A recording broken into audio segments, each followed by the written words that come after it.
Welcome to Sports Talk with Steve Jones, the daily talk show with the voice of Penn State football and men's basketball. You never know what special guest may stop on by any given day. Now here's the man of the hour, Mr. Steve Jones. Great to be with you. And once again, it's time for us to verbally circle the fogged-in airport. We welcome Jason Lord. All right. Oh, brutal. So the Big 12 Media Days start today. So the conference media days get going. The SEC will be next. Then it'll be the Big 10. The ACC, the most dramatic one, goes last. The Big 12 Media Days happen to be in Las Vegas. The SEC Media Days next week will be in Dallas. Oh, my goodness. How dare they not put it in Hoover, Alabama? But it's going to be in Dallas to pay homage to Texas and Oklahoma coming in. And I believe the SEC Championship game's there this year, isn't it? At Jerry World. I think the Big 12 is. I was going to say, if it's not coming this year, it's very soon. Yeah. Because it's getting away from Atlanta. Yeah. So the Big 12, Brett Yormark, let's give credit where credit is due, and to Bob Bowlesby. 3 years ago, this conference was having obituaries written about it after it was announced that Texas and Oklahoma would be leaving. What would they do? And there was the mad scramble after that about, well, some teams may go to the Big Ten, some teams may go to the Pac-12, And I remember the thought of some teams going to the Big Ten. I sat here in this chair and went, what? Are you serious? And then I had serious people looking at me saying, oh, no, I think it could happen. These teams would be great fits. I said, great fits for what? Iowa State could come in. The Big Ten doesn't want Iowa State. They already have Iowa. Why do you want Iowa State? No idea. Right? Kansas. No. It's all right. I can live without the Kansas City market. Yeah. In the end, the Big Ten ended up hitting the Grand Slam and getting the 4 West Coast teams in, and the SEC hit its Grand Slam already with the Oklahoma and Texas thing. But remember, this conference, going back to 2010, was thought to be dead because, remember, that was going to be 4 schools going to the Pac-12. Was it Texas A&M, Oklahoma State? We're all going to go to the Pac-12. Didn't happen. And Texas A&M splintered and ended up going to the SEC. The only one still left in the Big 12 is Oklahoma State. They recovered somewhat.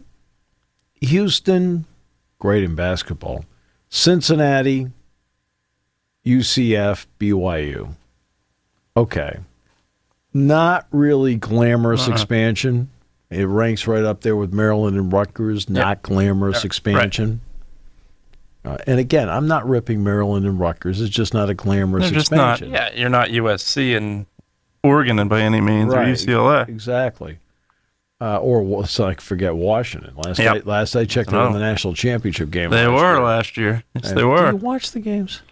I try. They tried their best to lose to Texas, but couldn't do it. Dominate the game for 3 quarters, and suddenly the fourth. Do we have to hold on to this lead? So, but it was not a glamorous expansion. It was plugging holes in the dam, and it did what they needed. And then when UCLA and USC went, everyone thought, uh-oh, death knell Pac-12. This time they were right. There was we go back to 11 months ago. It's not quite a year. 11 months ago, where the Pac-12 is fighting to stay alive with its remaining members, and the idea of, hey, maybe they'll invite San Diego State. Who else might go with them? And George Kliavkoff had been trying to put together a TV deal, and the deal he had with ESPN a year earlier, which he turned down. And I think he turned it down because in Stanford, I think it was Stanford, in fact, there was a professor at Stanford that put out, well, actually, your TV value is this.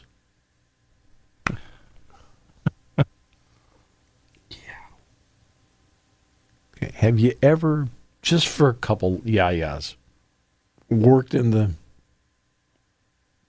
real commercial world? It's like, I sat there because I saw what his valuation was. I'm like, what are we doing here? I said, that's not accurate. Based on the marketplace I know, it wasn't even accurate. Wasn't even close. So then he finally strikes a deal with Apple TV. They have the infamous meeting where it looks like, remember, one day they're going to break apart. The next day, remember that morning? Mm-hmm. They're going to save it. Save it, yep. Okay. So now they have the conference call. Guess who's not on the conference call? Oregon and Washington. Yep. So they call the various numbers at Oregon and Washington to get a hold of the president, the athletic director, whomever they can find. And they would not answer the phone. They wouldn't answer. All the phone calls from the Pac-12 to Oregon and Washington that morning went unanswered. And they kept trying. This is why you have interns. Those interns were probably told you answer that phone, you're not getting credit. Right. Yeah, but in other words, keep calling. over the button. Right. They're not answering. It keeps going to voicemail. Wait 5 minutes and call again. And that's about how it went. Oregon and Washington, meanwhile, are like going, hey, iceberg dead ahead. Anybody still have those Chicago numbers? And this time, Tony Petitti was there and worked it out with Fox to get him in. Okay. It was a long-term play by the two of them, but that ended up being the death knell for the Pac-12. So the four teams, or Arizona State, Colorado, which was the first to break off, and then Utah, are now in the Big 12. Utah can win it. Utah can win the Big 12. Kansas State's very good. Yeah. Iowa State's very good. Yeah. Oklahoma State's very good. Arizona's got something to it. But Utah, to me, is the favorite to win. I will give Brett Yormark credit in that he's been aggressive as to how he's approached the expansion. He is now the number. He's also was aggressive about his TV contract because if you recall the order was the SEC first, the Big Ten was second, then it was supposed to be the Pac-12, then the Big 12. Big 12 jumped the line, put a deal together with Fox and ESPN, and now they are solidly entrenched in terms of revenue as the number 3 conference in intercollegiate athletics. It also should be pointed out that being number 3, while being a great spot to be in, is way behind. A very distant third. Way behind the Big Ten and the SEC. But they are stable.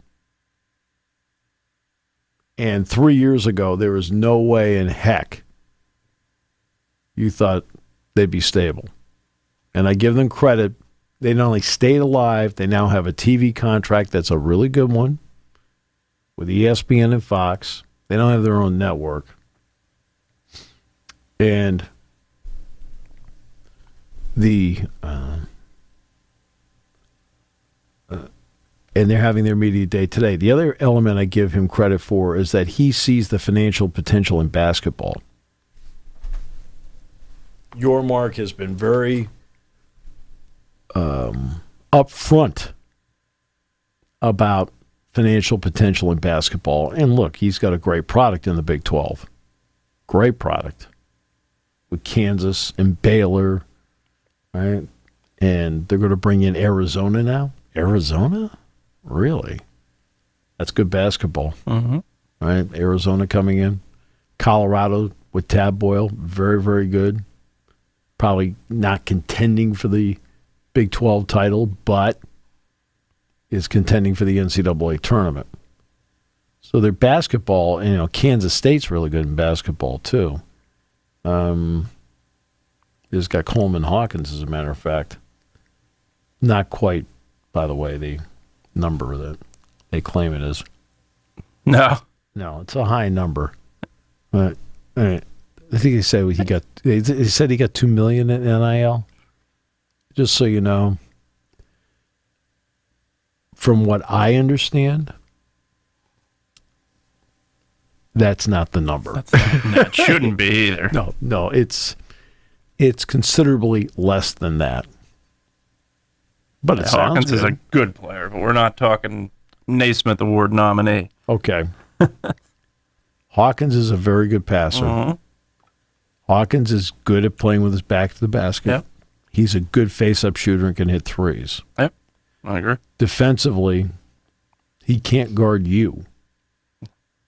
Okay? On the tape, you're going through, we always refer to it, like Dick and I always refer to it as, where's Waldo? That's what Dick and I refer to it as. When we watch the tape, where's Waldo? In other words, who's the weakest defender out there? Guess who the big W was on Illinois?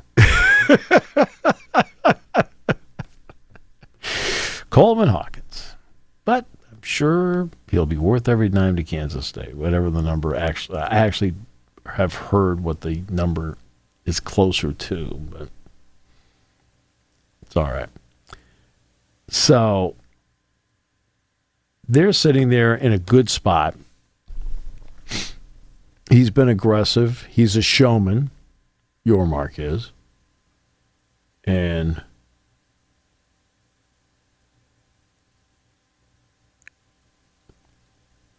that's, I give them credit for where they are. Again, dead in the water, perceived 3 years ago. Would I say thriving 3 years later? No, but stable 3 years later. Stable. Stable's good. The last one to go will be and by the way, Ollie Gordon, who was pulled over for suspicion of DUI, reckless driving, so forth, scheduled to go to Big 12 Media Days. And guess what? Oklahoma State's still going to take him. He put out a tweet apologizing for all of this. And I'm trying to think of anybody else that would do this. That would say, you know what, go. Iowa certainly didn't last year. Oh, no.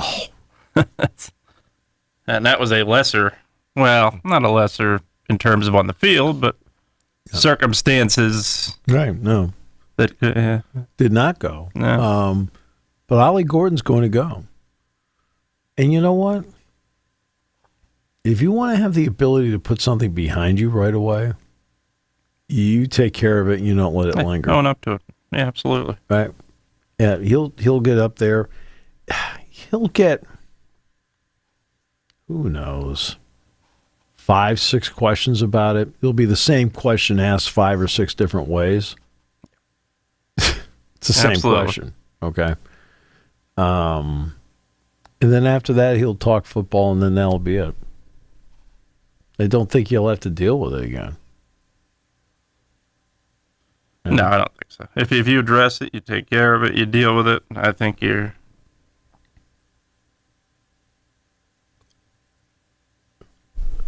And that's, and I give Mike Gundy credit. Because, I mean, Mike Gundy could have shielded him, and, you know darn well they talked about it. Sure. I want to go. Okay, go ahead. You can do it.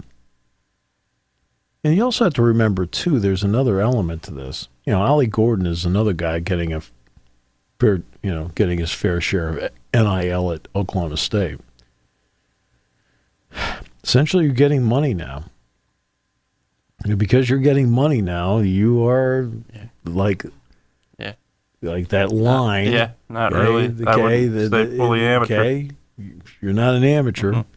You may not be in the NFL, but in some ways, he's, to his credit, he's acting like a pro. Mm-hmm. Absolutely. So,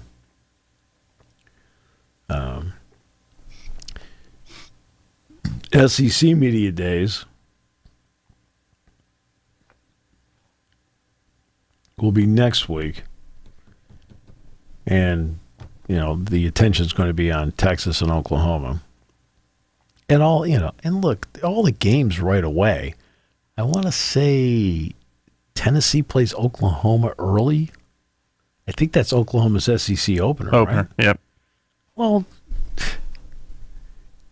this is going to be quite the event, all right?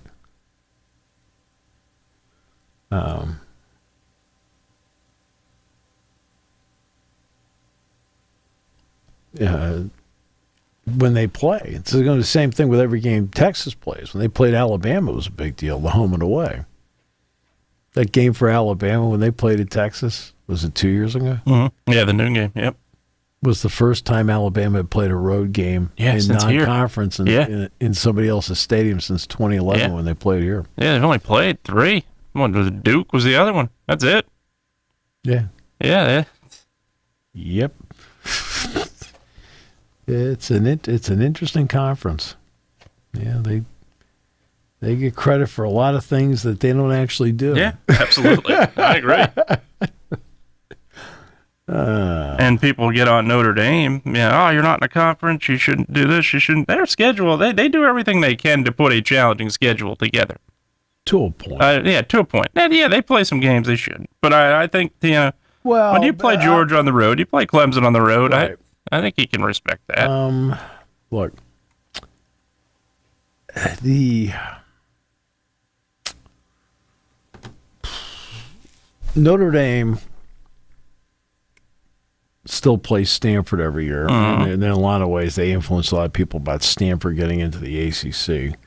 That's not going to work. No. Nope. I just sense it. No. I mean, the fit's not there. If Notre Dame comes together and says we're going to a conference, only if Stanford does, then no doubt. But other than that, no. I don't know. Let me put it this way. I think I'd hold back on my vote till I actually had to vote. I was going to say I think everything would freeze over before that happened. But yeah. I mean, if that's a condition, I would be non-committal until I voted. Yeah. All right. Yeah, you do anything to get Notre Dame if that day ever comes. But I would be non-committal in my vote until the time it came time to vote. Yeah. What do you think? I'm not sure yet. Yeah. You're not sure yet. I'm not sure yet. Well, what part aren't you sure about? Stanford. I'd be blunt about it. You got to be. There's like a fantasy world out there that look at all the national championships. Okay, let me ask you, the national championships they have, how many of them are in sports that Penn State participates in? Exactly. I mean, come on. Yeah. After a while, it gets to be a little, Okay, that's great. Yeah. You know, and it's not. You don't discredit that it's an outstanding accomplishment. You want I'm not saying Directors that. Cup as much as you I'm can, not but I'm not saying that, from but a look, revenues perspective, you're not. It's a football basketball movie. Exactly. Primarily, it's a football. It's all move. about TV. Come on. It's all about TV. And they don't bring any TV to the table. No, they don't bring TV. They don't bring They don't really bring enough to. It's absurd. If they were bringing, give reasoning to share money with them. If they brought so much value to the table, why is it that Cal and Stanford are getting $11 million apiece to play ACC football? Yeah, $11 million. Yeah. 11. Repeating one more time. 11 million. Yeah. Okay, that's barely above the American. A full cut. Yeah. In the American. Yeah. SMU's taking 0. But that's. And, of course, the focal point will be Clemson, Florida State. Sure. Every day, somebody at Florida State that has as much knowledge about it as you and I do says they're leaving. Okay, great. Right. Who's writing the check? They're pouring the ACC. They're pouring through the ACC ESPN contract. They poured through the grant of rights. Yeah. Right. The grant of rights is 8 pages. So what have they done? So this has been going on for 2 years. Yeah. So bottom of that grant of rights is their signature. Twice. They signed it twice. I think it's 8 pages. This has been going on for 2 years, so it's been going on for 24 months. So they're taking approximately 3 months for each page. Be taking 3 years not 3 years for each page. I'd say a year for each page here pretty soon, or a half a year. I'd see. This is the part that baffles me about this. Okay, I'm not saying that they want to get out because they've been public. They want to get out. Sure. Okay. But it's so easy to get out, though. Texas and Oklahoma had to wait a couple of years, and they're a much bigger brand and have a lot bigger checks than Florida State. Exactly. So when you start adding up the common sense parts of this, which is missing, there's always emotion in all this. Well, you got to be able to take the emotion out of it. Absolutely. Which is tough to do. There's no question. No, not here. I have no problem. I have no problem. No, for Florida State. I don't care what Florida State does. No, for Florida State stuff. But the common sense is, okay, we'll go through it one more time for everybody. If the grant of rights is so easy to get out of, and the ACC's grant of rights was modeled after the Big 12. Really? Interesting. So we're talking about SEC Media Days next week, and for the first time ever, Texas and Oklahoma will participate. Well, 3 years ago is when the bombshell broke in the Houston Chronicle that they were going to go to the SEC. It was 2021. Yeah. So they played 2021 in the SEC, right? No. Not quite. Well, you obviously must have gotten there in 2022. Not quite. 23? Third time wasn't a charm. No. They finally, between the two of them, exit fees, grant of rights number, negotiated a deal with the Big 12 to allow everybody to move forward. And they paid $50 million each to get out of the last year of the contract. This is to get them out of the last year. Not the next 12 years, the last year. That's one slice of common sense in all this. And again, the grant of rights in the ACC, their attorneys called the Big 12 attorneys, and that was the model that they used to get out of it. Okay. Next one is your ESPN. I think ESPN has already told the SEC we're not paying more money for additional schools. Okay. All right. they're already getting Florida State at that price. Yeah. Why do they want to pay more for Florida State to go over there? Well, then the Big Ten. Excuse me. Next piece of common sense.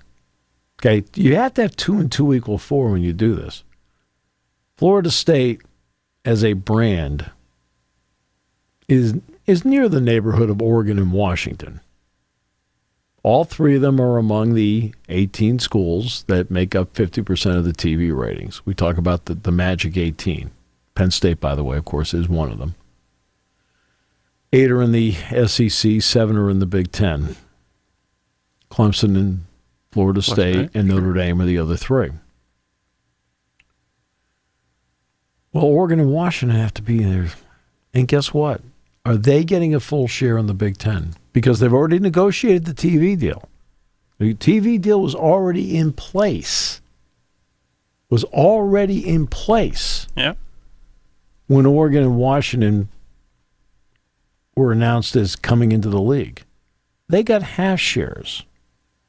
And they're not getting half shares for a year. And again, when I say half, it's a relative, like whatever the scale number happens to be. It's in that neighborhood. So it's just easier for us to say it's a half share. They're getting half shares on the TV deal, not for just this year, for each of the next 6 years. Yeah. Well, if Texas and Oklahoma had to pay $50 million each to get out of the last year of their deal between exit fee and grant of rights, and Oklahoma and Oregon and Washington as later add-ons in expansion once the TV deal was set with Fox, CBS, NBC, and of course BTN, get half shares, how in the heck do you think Florida State's going to get a full share?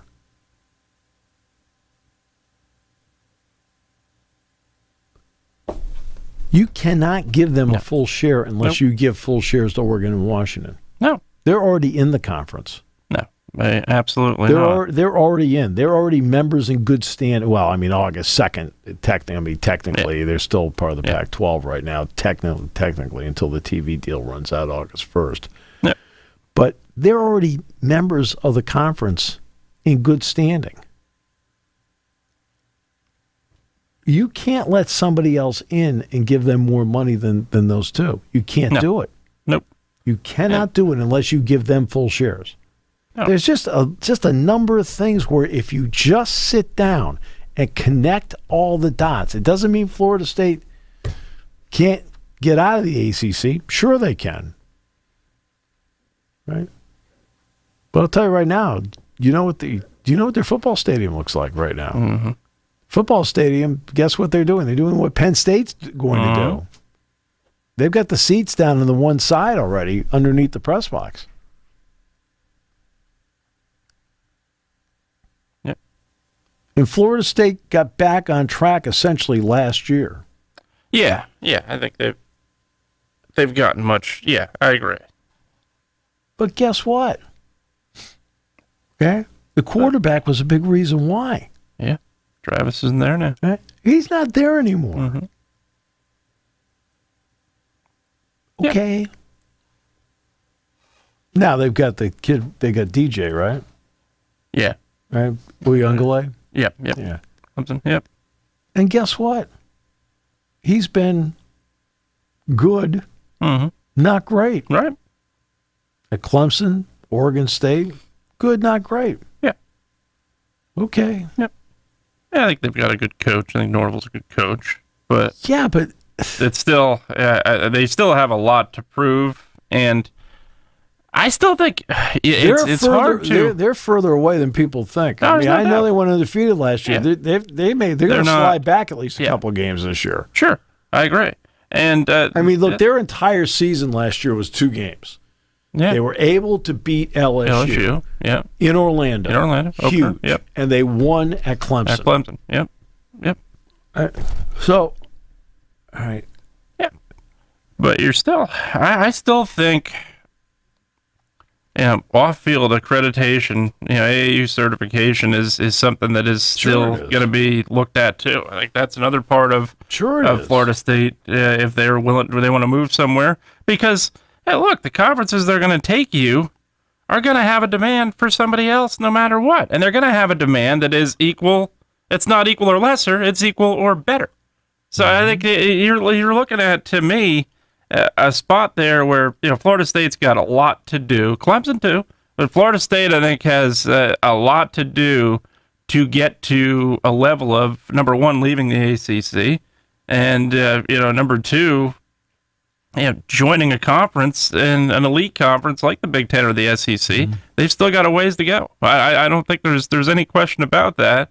And hey, look, you can entice the average Joe, and look, that's got nothing to do with TV and revenue. You can entice the average Joe to go there because you have very cheap tuition, because you're not an accredited university.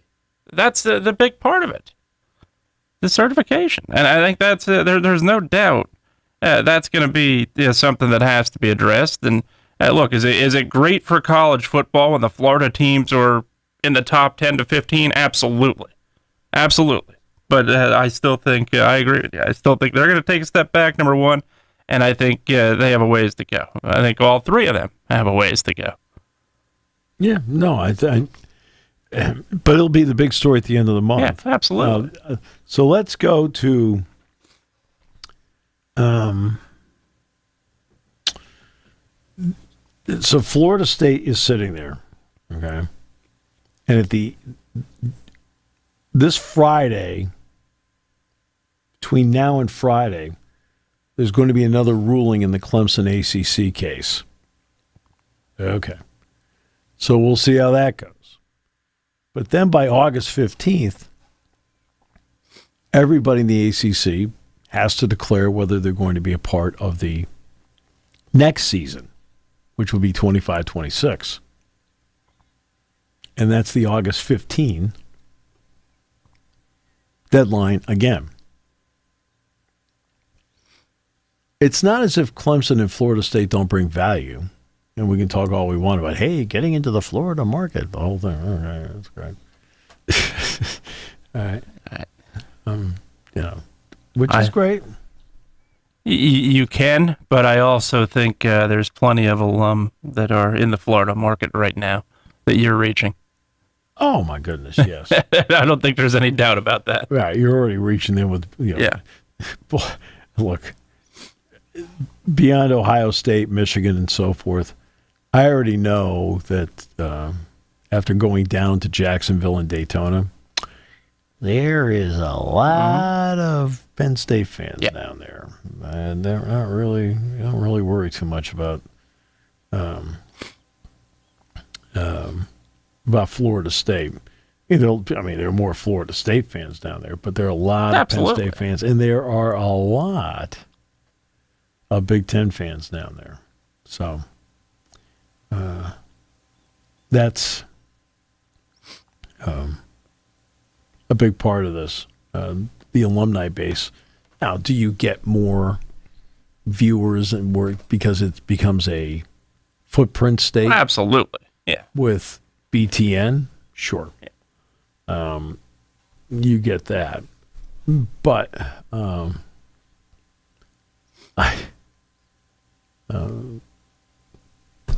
do I think it's worth it?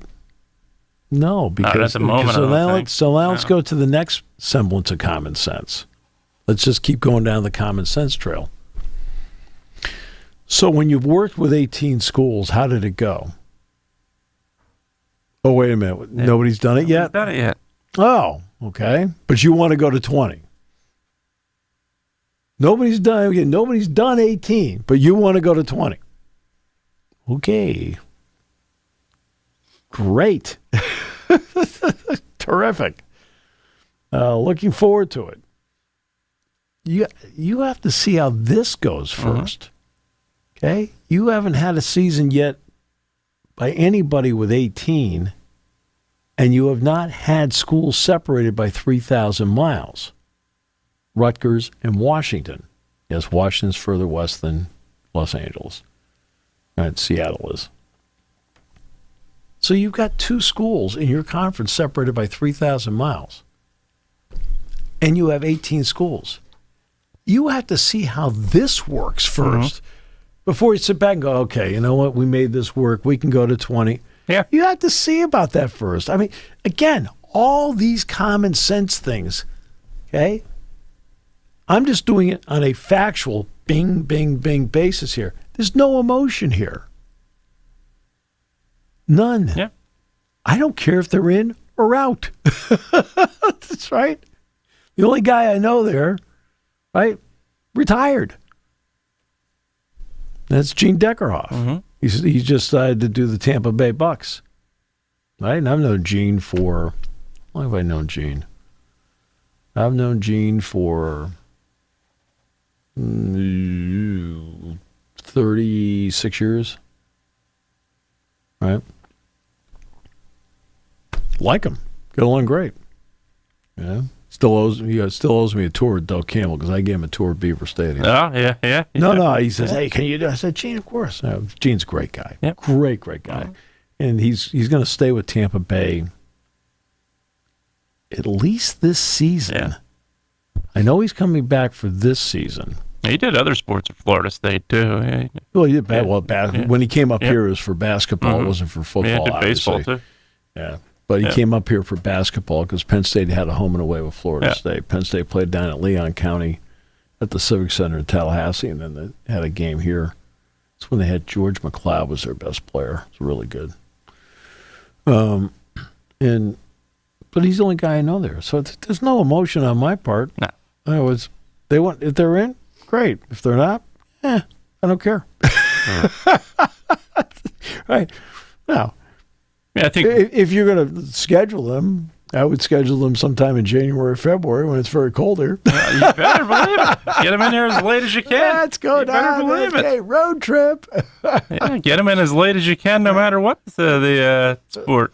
But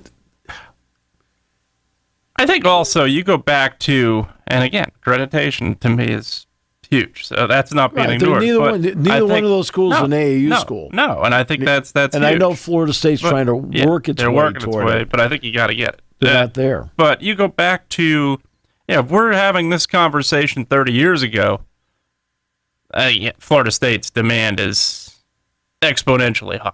And you don't have the Big Ten as expanse as large as it is now. Absolutely. There's no question about it. That's a consistent program that was in the top 10 for probably a decade or pretty close to it, without question. So that's it's something to me, and all eyes are going to be on Florida State football at that time, which they were, without a doubt.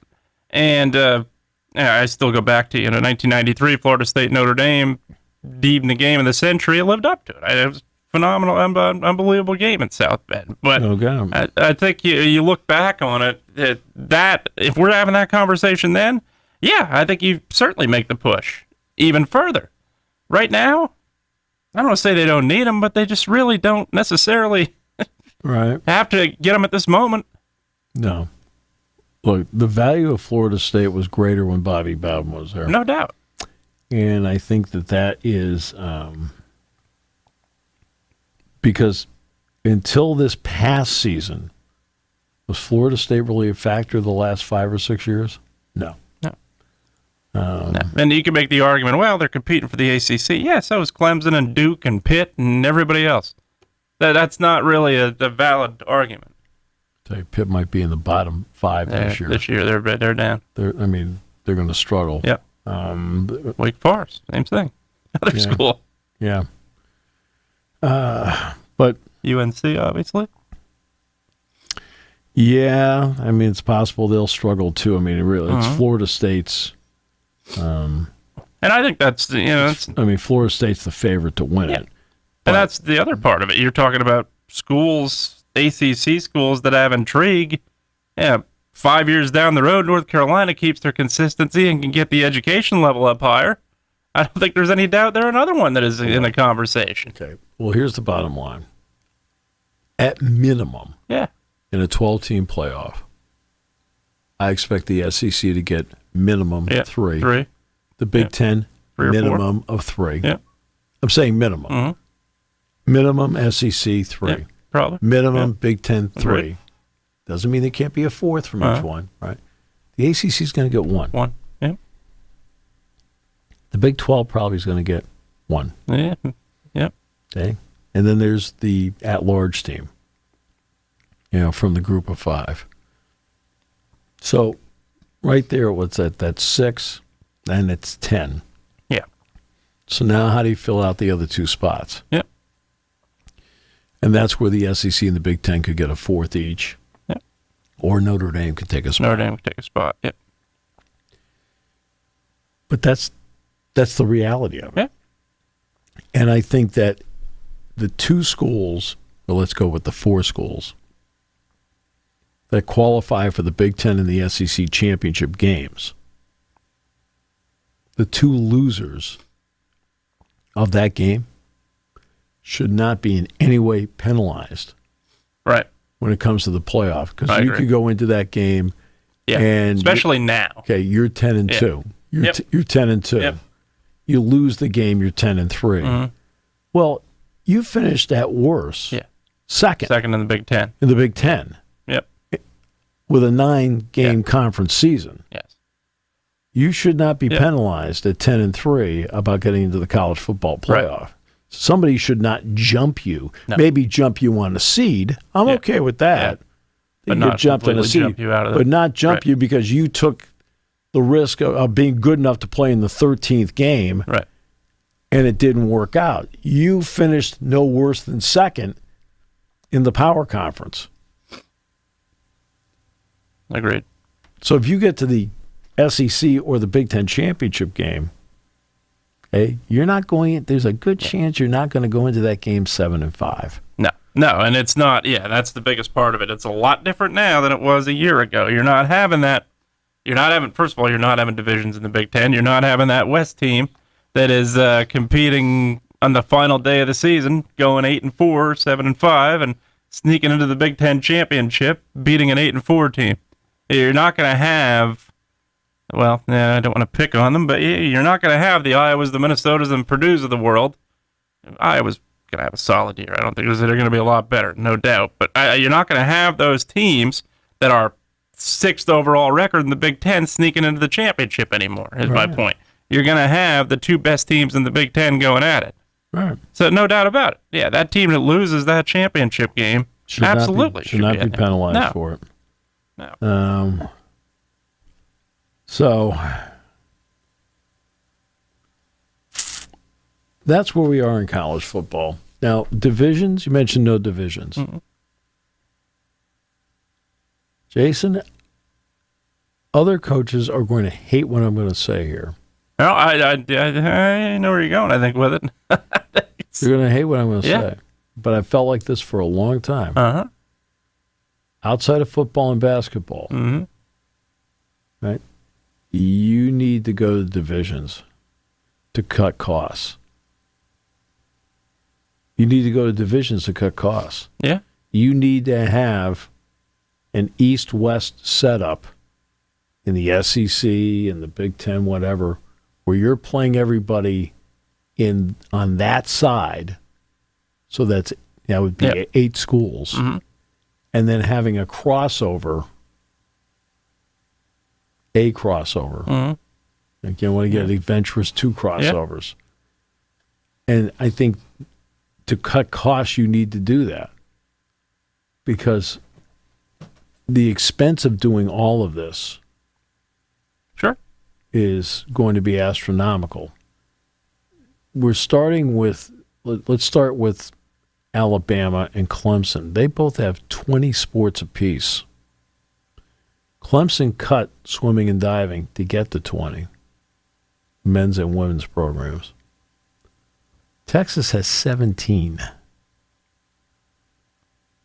Okay. Well, the Big Ten is a far more expansive sports program than that.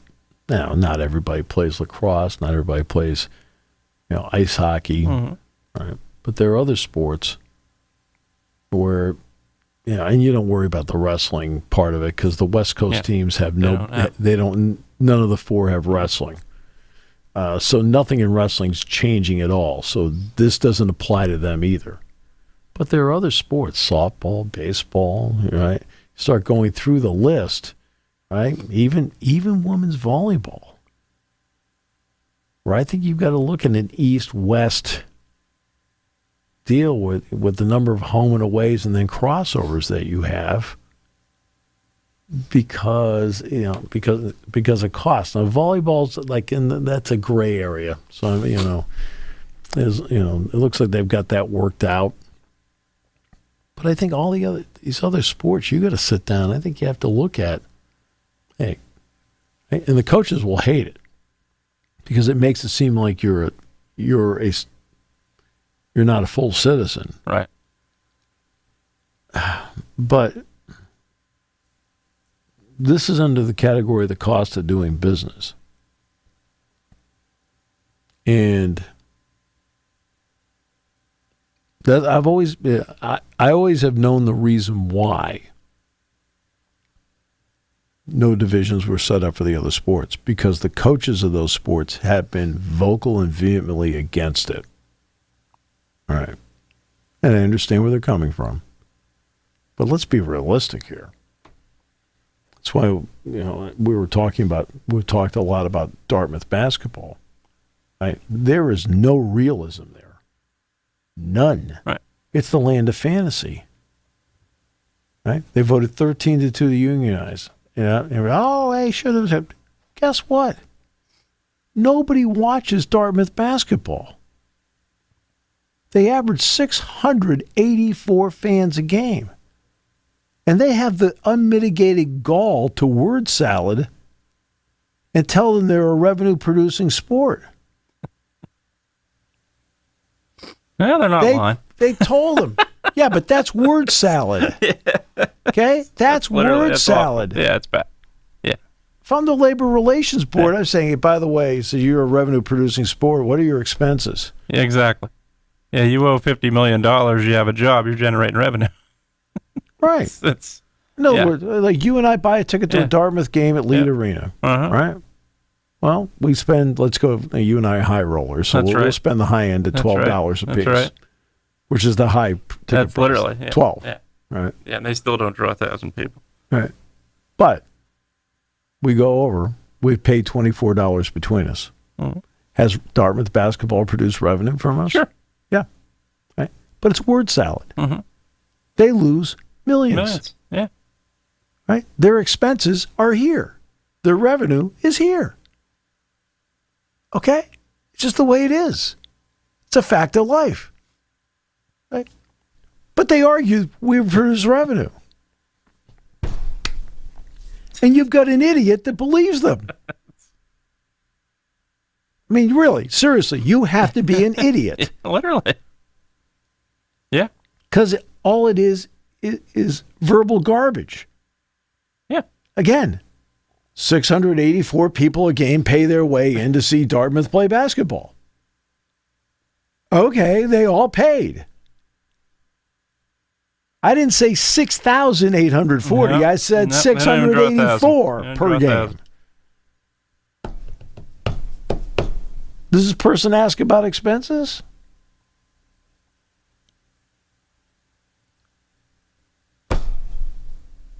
And you're like, they're allowed to unionize. Like, okay, great.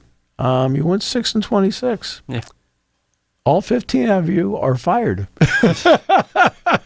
You didn't do well. You're fired. Literally. Yeah. And the unfortunate part of you're not good at it. No. Okay. Transfer portal, nobody wants our players. No.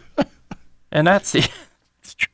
And the other part of it, you're walking a fine line if that reaches the point that a premier school does that, where you try to unionize and suddenly it becomes, hey, what are the limitations on work hours? What are the limitations on this? What are the limitations on that? What can we do? What part of the union can't we do? That becomes big trouble. But they already have limitations. Right. For example, basketball's working out right now. Yeah. Basketball between Football's got it. yeah. Football, they're doing their workouts, whatever. Basketball's doing its workouts between the weight room and whatever they can do in the court. It's 8 hours a week. Okay, I didn't say 8 hours a day. No, it's 8 hours a week. Yeah. Well under the likely 20 that a union would probably propose. Well, under the 40 that most people are working in 32 the 42, hours. but Right? Now they're going to school. Union, too. I would suspect, would be 20 because of school, but yeah. Well, they're going to school, too. Yeah. Right? So they already have limitations on what they can do. But, like, good for them. They unionize. I'm sitting there, like, going, they average 684 fans a game, and not only that, they're not good at it. They're not good at it. No.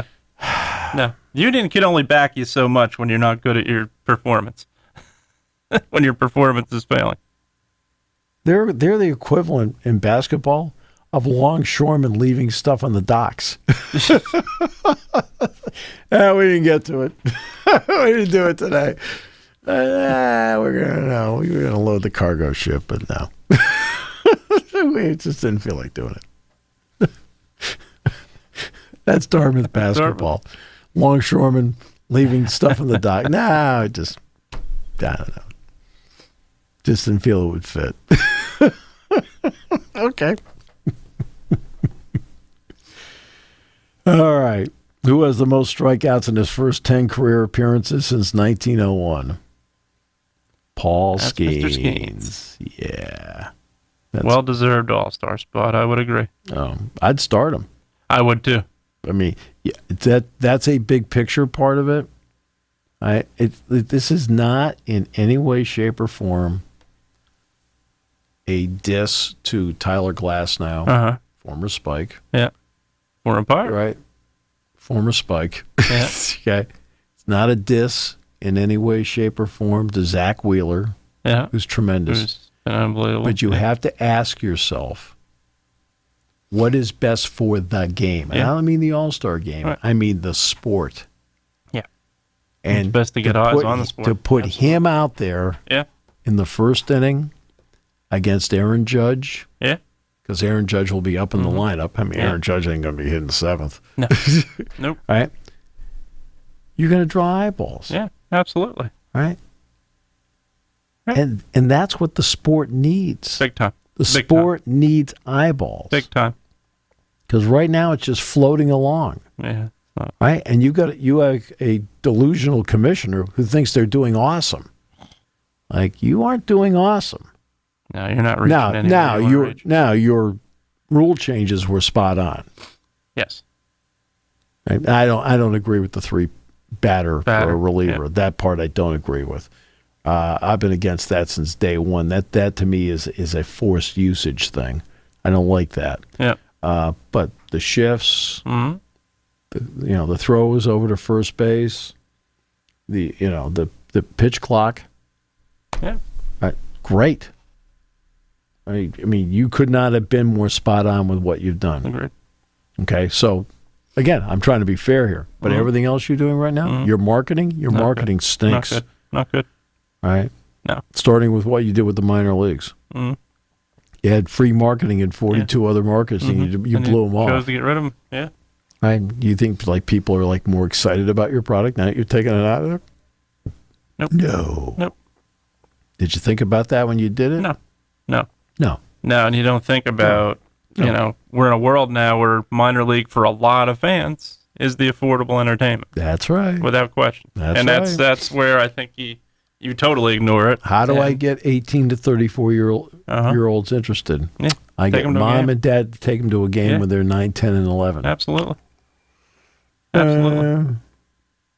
But have them close to the. It's really great being much smarter than everybody else when you're a dope. I mean, seriously. Yeah. Right? They're not. Part of baseball's problem is when they make bottom line decisions like that and have no feel for what they're doing. And that's one thing about Rob. That's one thing about Rob Manfred. Now, what he did, let's be fair, what they did with the changes were excellent. Sure. He was spot on.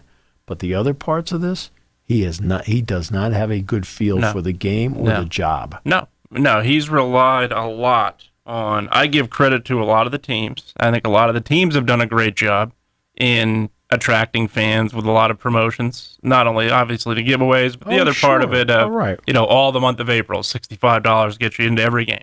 Right. Yeah, it's something like that. I think every team has sort of adapted and have done a great job in doing everything they can to attract a fan. Right. But the fact that they're doing that on the flip side is telling you that they're struggling to bring that fan in. Yep. That's the other part of it too. And the game baseball needs a lot. And does it hurt that the best players in the game are on the West Coast? A lot of them. Yes, right. Absolutely. It also hurts that they're struggling with the regional sports networks. That's it. And that's not their fault. No, that's not baseball's fault. That's not baseball's fault at all. What is baseball's fault was that they thought it would last forever. Yeah. And they did not foresee this coming. Agreed. Where the regional sports networks would be like, we don't have any money. And you have a lot of people depending on that money. Yep. Well, I know you're depending on money. You've already spent today's check, so that's right. Also, unbelievable. Unreal. You're back what day? I think I'm back in with you tomorrow. Oh, jeez. All right. See you tomorrow.